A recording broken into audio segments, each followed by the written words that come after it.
Hi friends, ഞാൻ നിങ്ങളുടെ ബിജു സാറാണ്. കുറേ ആഴ്ചകളായി നമ്മൾ കണ്ടിട്ട് അല്ലേ? അല്പം തിരക്കായിപ്പോയി, അതുകൊണ്ടാണേ. കഴിഞ്ഞ കുറേ ക്ലാസ്സുകളിൽ നമ്മൾ ഇംഗ്ലീഷ് ഗ്രാമറിൻ്റെ കുറച്ച് കാര്യങ്ങളൊക്കെ പഠിച്ചു. അവസാനമായി നമ്മൾ പഠിച്ചത് ടൈപ്സ് ഓഫ് സെൻറ്റൻസിനെ കുറിച്ചാണ്. സെൻറ്റൻസിൻ്റെ വിഭജനം, അതാണ് കഴിഞ്ഞ ലാസ്റ്റ് ക്ലാസ്സിൽ നമ്മൾ പഠിച്ചത്. ഇന്ന് നമ്മൾ പഠിക്കാനായിട്ട് പോകുന്നത് ഡിവിഷൻസ് ഓഫ് സെൻറ്റൻസിനെ കുറിച്ച്. വാചകങ്ങളുടെ വിഭജനം, divisions of sentence or types of sentence. ഇത് വളരെ പ്രധാനപ്പെട്ട ഒരു ഗ്രാമർ ടോപ്പിക്കാണ്. കാരണം ഇനി അങ്ങോട്ട് നമ്മൾ പഠിക്കുന്നതായിട്ടുള്ള ഗ്രാമറുകളിലെല്ലാം ഡിവിഷൻസ് ഓഫ് സെൻറ്റൻസുകൾ വളരെ അത്യാവശ്യമാണ്. നമ്മൾ ഇനിയും തുടർന്ന് അങ്ങോട്ടുള്ള ക്ലാസ്സുകളിൽ ആക്റ്റീവ് ആൻഡ് പാസീവ് വോയിസ് പഠിക്കും, ഡയറക്റ്റ് ആൻഡ് ഇൻഡയറക്റ്റ് സ്പീച്ച് പഠിക്കും, ക്വസ്റ്റ്യൻ ടാഗ് പഠിക്കും, കൺജങ്ഷൻസ് പഠിക്കും. Either or, neither nor, not only but also, no sooner than, whether or, scarcely when, although it, as if, as though. All these are conjunctions. We have to study all this. For studying all these divisions of sentences is very important. ഇതെല്ലാം പഠിക്കുന്നതിന് divisions of sentence വളരെയധികം പ്രധാനപ്പെട്ടതാണ്. അടിത്തറയില്ലാതെ മേൽക്കൂര കെട്ടിയാൽ നമ്മൾ തകർന്നു പോകും. അതുകൊണ്ട് ശക്തമായ അടിത്തറ കെട്ടിക്കൊണ്ട് തന്നെ വേണം മേൽക്കൂരയിലേക്ക് കയറുവാൻ. അതുകൊണ്ടാണ് വാചകങ്ങളുടെ അടിസ്ഥാനത്തിൽ നിന്ന് നമ്മൾ തുടങ്ങിയത്, അല്ലെങ്കിൽ ഗ്രാമറിൻ്റെ അടിസ്ഥാനത്തിൽ നിന്ന് നമ്മൾ തുടങ്ങിയത്. അതുകൊണ്ട് ഇതെല്ലാം വളരെ പ്രധാനപ്പെട്ടതാണ്. ഡിവിഷൻസ് ഓഫ് സെൻറ്റൻസ് പഠിക്കുന്നതിന് മുമ്പ് തന്നെ എൻ്റെ മുൻപ് ഉള്ള യൂട്യൂബിലെ വീഡിയോകൾ നിങ്ങളൊന്ന് കേൾക്കണം. അത് കേട്ടതിന് ശേഷമായിരിക്കണം ഇത് കേൾക്കേണ്ടത്. ഓക്കെ, അതുകൊണ്ട് നമ്മൾ ഡിവിഷൻസ് ഓഫ് സെൻറ്റൻസ് തുടങ്ങുവാനായിട്ട് പോവുകയാണ്. നിങ്ങൾ ഒരുപാട് വാചകങ്ങൾ കേട്ടിട്ടില്ലേ? ഒരുപാട് വാചകങ്ങൾ നിങ്ങൾ കേട്ടിട്ടുണ്ട്. ഒരു വാചകം പറയാം. What is your name? That's A sentence. Shut the door, that's A sentence.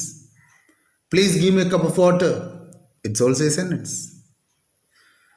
Rani is A good doctor, that's also A sentence. So I have told you so many sentences.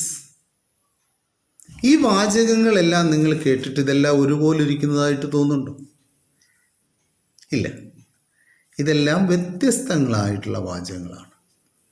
അപ്പോൾ ഈ വ്യത്യസ്തങ്ങളായിട്ടുള്ള വാചകങ്ങൾ ഏത് തരത്തിലുള്ളതാണ് എന്ന് പറയുമ്പോഴാണ് ഒരു വിദ്യാർത്ഥി എന്ന നിലയിൽ നിങ്ങൾ കേമനാണ് എന്ന് പറയുവാനായിട്ട് സാധിക്കുന്നത്.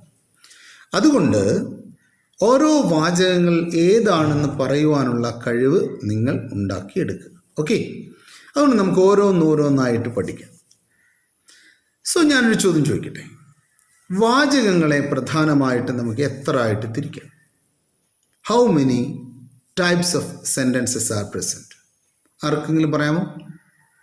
ഇതാ ഇവിടെ ഒരാൾ പറഞ്ഞു 4 തരത്തിലുള്ള വാചകങ്ങളുണ്ട്. ശരിയാണോ? 4 തരത്തിലുള്ള വാചകങ്ങളാണെന്നാണ് പറയുന്നത്. ശരി, അദ്ദേഹം പറഞ്ഞത് ഞാൻ അംഗീകരിക്കുന്നു. 4 തരത്തിലുള്ള വാചകങ്ങളാണുള്ളത് എന്ന് ഞാൻ പറയുകയാണ്, പ്രാഥമികമായി പറയാം. പക്ഷെ ഞാൻ ഇതിൻ്റെ അവസാനം ഒരു ചോദ്യം ചോദിക്കും. ഈ ചോദ്യം ചോദിക്കുമ്പോൾ നിങ്ങൾ ഞാൻ ചോദിക്കുന്ന ചോദ്യത്തിന് ഉത്തരം പറഞ്ഞു കഴിഞ്ഞാൽ എനിക്ക് മനസ്സിലാകും ഞാൻ പഠിപ്പിച്ചത് നിങ്ങൾക്ക് മനസ്സിലായി എന്ന്. അപ്പോൾ നമ്മളിപ്പോൾ തുടങ്ങുകയാണ്. 4 തരത്തിലുള്ള വാചകങ്ങളുണ്ട് എന്ന ആ ഒരു അഭിപ്രായത്തോട് യോജിച്ചുകൊണ്ട് തന്നെ we are going to start the class. So sentences can mainly be divided into 4. Which are the 4 types of sentences? ഏതൊക്കെയാണ് 4 തരത്തിലുള്ള സെൻറ്റൻസ്? ആർക്ക് പറയാം? Which are the 4 types of sentences? So sentences can mainly be divided into 4. The 4 types of sentences are, first one is assertive or declarative sentence. Which is the first one? Assertive or declarative sentence. Second one, interrogative sentence. Third one, imperative sentence. And fourth one, exclamatory sentence. So these are the 4 types of sentences. We can study one by one. The first one is assertive or declarative sentence. Which is the first one? Assertive or declarative sentence. So how will you define or how will you identify an assertive or declarative sentence?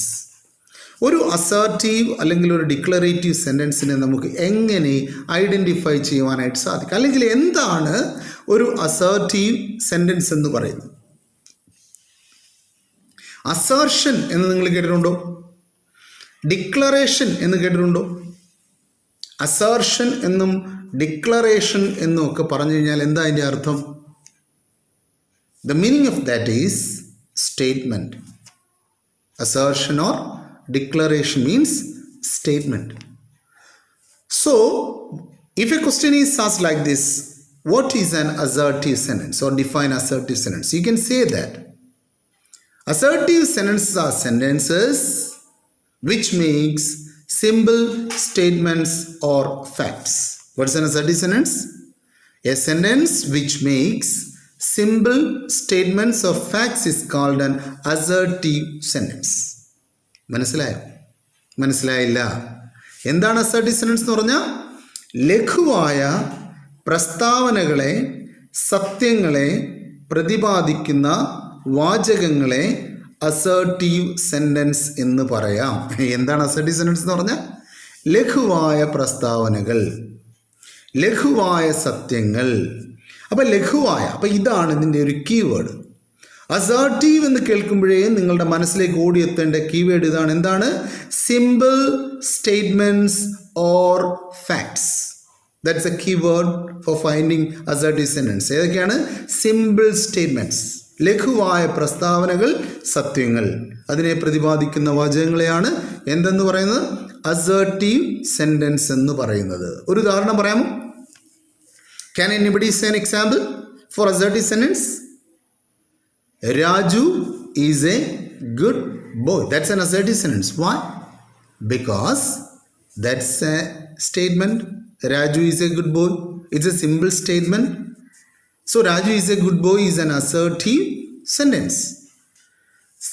So simple statements are fact. What's the meaning of the word fact? Fact means സത്യങ്ങൾ. Natural facts എന്ന് കേട്ടിട്ടില്ലേ? ശാശ്വതമായ സത്യങ്ങൾ, ശാശ്വതമായ സത്യങ്ങൾ, natural fact അല്ലേ? ഒരു natural ഫാക്റ്റിന് പറയാമോ ഉദാഹരണം? Can you give an example for a fact? Yes, the sun rises in the east. That's a natural fact. It's an assertive sentence. Why? Because it's a natural fact. ഇതൊരു ശാശ്വതമായ സത്യമാണ്. എന്ത്? സൂര്യൻ കിഴക്ക് ഉദിക്കുന്നു എന്ന് പറഞ്ഞു കഴിഞ്ഞാൽ അതൊരു ശാശ്വതമായ സത്യമാണ്. അതുകൊണ്ട് അതൊരു അസർട്ടീവ് സെൻറ്റൻസ് ആണ്. അതുകൊണ്ട് ഇനിയുള്ള ഈ സെൻറ്റൻസുകൾ വിഭജിക്കുന്നതായിട്ടുള്ള സമയത്ത് നിങ്ങൾ മനസ്സിലാക്കണം, ലഘുവായ പ്രസ്താവനകളെ, സത്യങ്ങളെ പ്രതിപാദിക്കുന്ന വാചകങ്ങൾ എപ്പോഴും ഏത് തരത്തിലുള്ളതാണ്? അസർട്ടീവ് സെൻറ്റൻസ് ആയിരിക്കും. മനസ്സിലായോ? ഏത് തരത്തിലുള്ളതാണ്? അസർട്ടീവ് സെൻറ്റൻസ് ആയിരിക്കും. ലഘുവായ പ്രസ്താവനകൾ, സത്യങ്ങൾ, അതിനെ പ്രതിപാദിക്കുന്ന വാചകങ്ങൾ ഏത് തരത്തിലാണ്? അസർട്ടീവ് സെൻറ്റൻസ് ആയിരിക്കും. മനസ്സിലായോ? Assertive sentence. Can you give another example for assertive sentence? The earth revolves round the sun. ഭൂമി സൂര്യനെ ചുറ്റും വലയം ചെയ്യുന്നു അല്ലെങ്കിൽ കറങ്ങും. ഭൂമി സൂര്യന് ചുറ്റും കറങ്ങുന്നു അല്ലേ?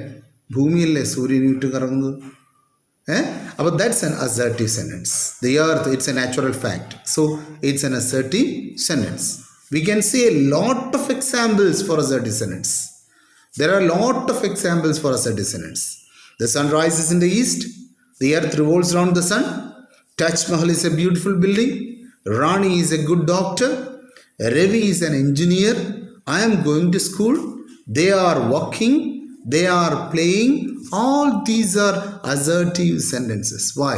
Because all these statements are simple statements. All these sentences are simple statements, and some of the sentences are natural facts. So dear students, you should be aware of the definition, or you'll be aware of these types of sentences: assertive or declarative sentence. Declaration, പ്രസ്താവന എന്നാണ് declaration എന്ന വാക്കിൻ്റെ അർത്ഥം. അപ്പം നിങ്ങൾ മനസ്സിലാക്കണം, assertive or declarative sentence എന്ന് പറഞ്ഞു കഴിഞ്ഞാൽ എന്താണ് അതിൻ്റെ keyword? Simple statements or facts എന്നതാണ്. ഇത് നിങ്ങൾക്ക് മനസ്സിലായി കാണും എന്ന് എനിക്ക് തോന്നുന്നു. നിങ്ങൾ വീട്ടിൽ ചെന്നിട്ട് ഇത്തരത്തിലുള്ള സെൻറ്റൻസുകളെ കണ്ടുപിടിച്ച് അത് മനസ്സിലാക്കുവാനായിട്ട് ശ്രമിക്കുക. Assertive or declarative sentence. Okay, തുടർന്നുള്ള ക്ലാസ്സുകളിൽ നമുക്ക് ഇൻട്രോഗേറ്റീവ് സെൻറ്റൻസിനെ കുറിച്ചും ഇമ്പറേറ്റീവ് സെൻറ്റൻസിനെ കുറിച്ചും എക്സ്ക്ലമേറ്ററി സെൻറ്റൻസിനെ കുറിച്ചുമൊക്കെ കൂടുതലായിട്ട് പഠിക്കാം. Okay, stay home and stay safe. Thank you.